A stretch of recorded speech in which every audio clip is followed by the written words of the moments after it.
ladies and gentlemen. Let me first thank the organizers for giving me this opportunity to interact with you all and to speak before you. And I also let me also express my thanks because this is my first non-political meeting after I became state president.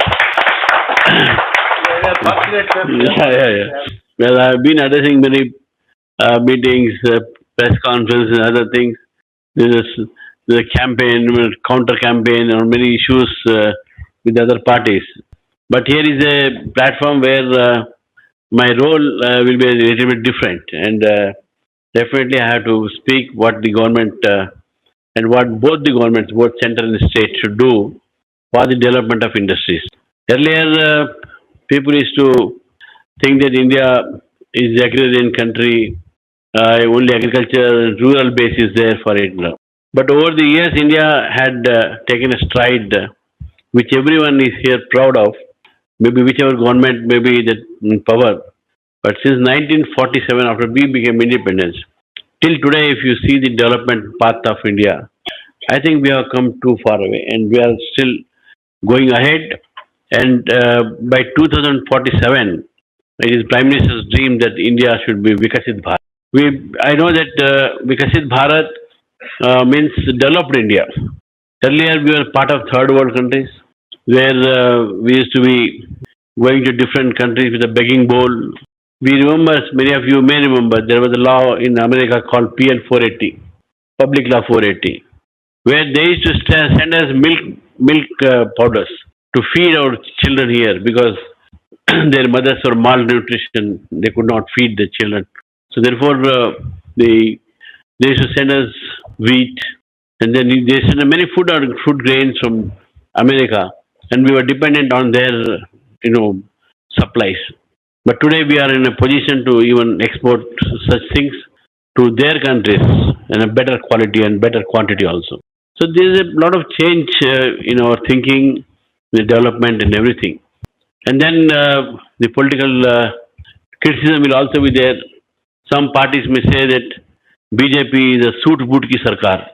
Suit boot ki sarkar. Yeah, it is a corporate ki sarkar. But we must all agree that without corporate, this country can't run. Because we have so much of potentiality in the industrial area, and we must have so much of manpower and technical manpower that we are not able to tap them basically.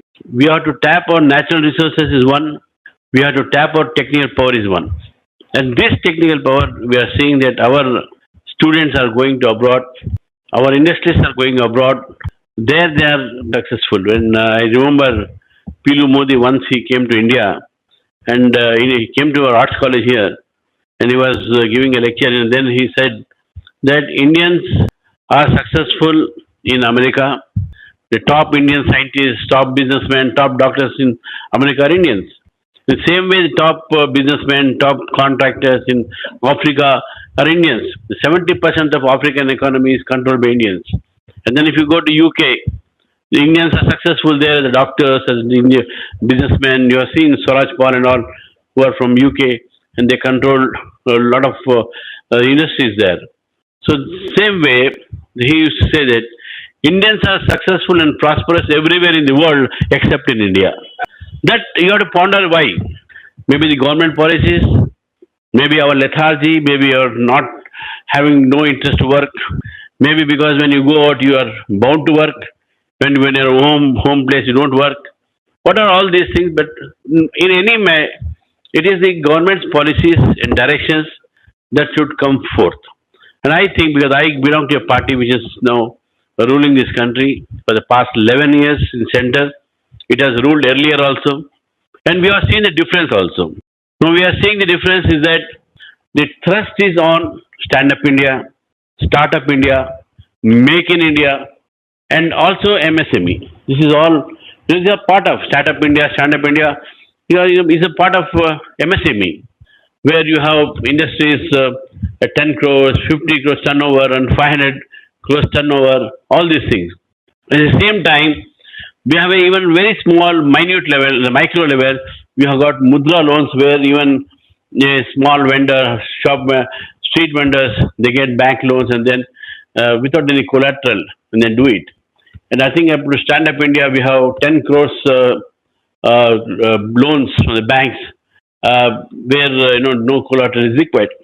And there are certain MSME where you have this 20 crores loans from the bank financial institutions without any as collateral.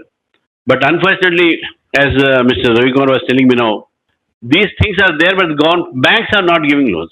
Many people come to me, they say that Mudra loan I have applied, sir, they are not giving. So bankers also should feel that their main concern will be the repayment. Because when you take loan, you have to repay it. And government has come up with a plan that if you are repaying it, you will get more incentives. There will be subsidy on interest, all those things. So therefore, it is very much required that the MSME has to be encouraged first. Because large industries also are required. But the MSME sector is that sector which is providing maximum employment.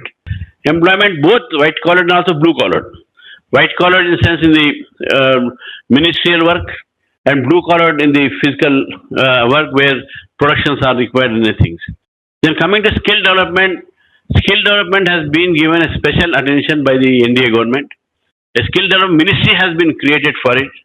Lot of funds are being allocated to skill development, and the skill development ministry is there. They are giving training and all, but still industry feels that they are not getting skilled workers and skilled this one.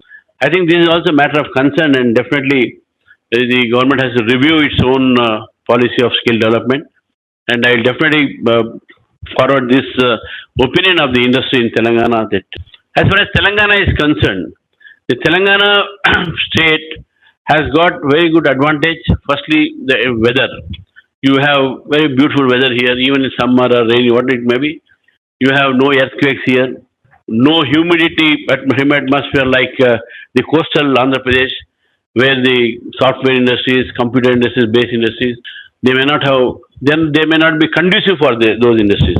But here you have got, and you have got connectivity in Hyderabad. And this connectivity in Hyderabad, I think making Hyderabad only place where development is taking place, not other place. So therefore, the development of tier 2 cities and tier 3 cities is very much important. And tier 2 cities and tier 3 cities has to be developed. Otherwise, as you said, inclusive growth. When we say inclusive growth, it is up to the communities, the people, the society, and also the industry across the state. There should be a balance of development. Only Bombay develops and Nanded in Maharashtra becomes backward. Only Hyderabad develops, Adilabad is backward. This is not the real development. So development is also inclusive. It should be uniform development. Therefore, the migration to the cities will come down. The Hyderabad, though we feel that a good place to live in and all, the everyday migration is there. You must also remember there is a reverse migration also there again now. Earlier migration was there, migration stopped for some time, the reverse migration. Why this is happening from our own state? I am not talking about the other state. Why this is happening? Because in villages and other districts and all, when agriculture sector is almost being neglected or they are not in a profitable mode, people are turning towards the urban areas for employment and for businesses. I have seen many people migrating to Hyderabad, selling their lands in their places, and coming here. And in new rich class is getting developed in rural areas, and we are seeing that this migration to the urban areas is only concentrated in Hyderabad, including political leaders. All of our office bearers, we say that MLAs, MPs, they stay in Hyderabad only. They go to constituency only during elections. So therefore, this type of concentration on a single place is not good. Definitely, government tried to say. I spoke on this in the council when I was MLC. Now we are going to get regional ring road, triple R. The day before yesterday, I was with the Honorable Railway Minister. He was telling that this railway, this 100, regional ring road, whatever distance, they are now coming up with a regional railway ring road.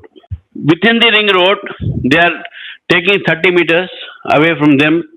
the government has to, the government of Telangana will give us the land, and that the circular railway throughout the ring road, and from there they will have the stations towards Adilabad, towards Mahabubnagar, towards Vijayawada, and all these things. And in between they will have dry ports, dry for 3 or 4 dry ports, where the cargoes will come, where the development will be there. This is all basically thinking of the government, and soon it will be reality. But again, we have to see that again the what you call the weight will fall only on Hyderabad. We have to see that this migration should be there outside Hyderabad also. So therefore, the tier two cities have to be developed, and I think Telangana has got many potential cities like Warangal, Karimnagar, and also Mahabubnagar. I think I have seen some industries there, MSN and all. They are coming up there in the pharmacy industry. There is a, and as far as central government is concerned, the policies which have been well laid down with regard to the MSMEs, yes, there are certain lacunas, but we have given a lot of thrust to MSMEs because it is creating a lot of employment. And as I said, people should not, youth should not go after government employment. Youth can't get government employment at all. Either they should try for private jobs when they are according to this.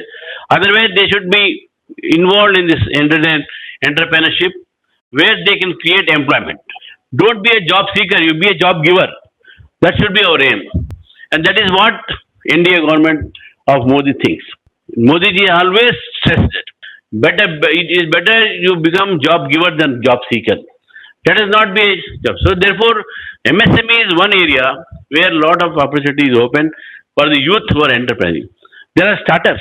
There are so many startup industries in ITs. Now, artificial intelligence is one area where a lot of industries are coming up.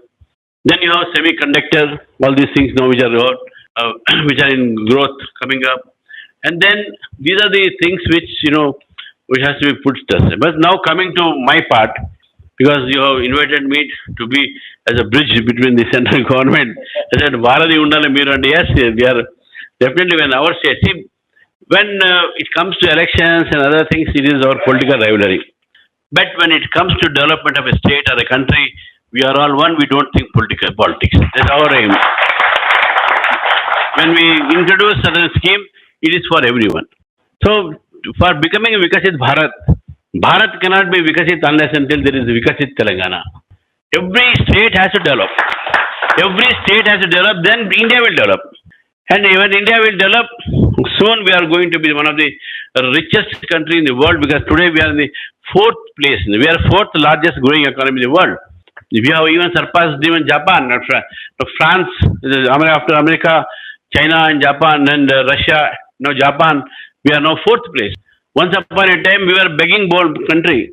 Today, we are in a situation to give grant aids to many countries.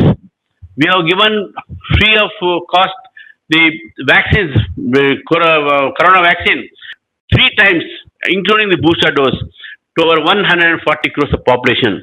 Not only to our country, but we are given free of cost vaccination to nearly 56 countries. That is how we are developing. India is no more. I said that we are not dependent on PL 480.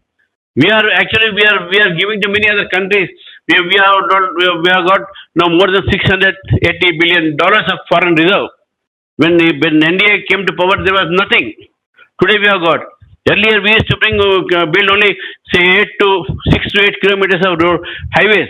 But today we are considering building 36 kilometers of highways per day. 36 kilometers. Telangana has been given 12 highways. You go and see that Sangareddy, Pitlam, and then greenways, green expressways from Karimnagar to here. We can see many places where you are seeing national highways being developed. And because of that, even the land rates have come up. Because national highways are coming and the lands by that side are increasing. Their rates are increasing.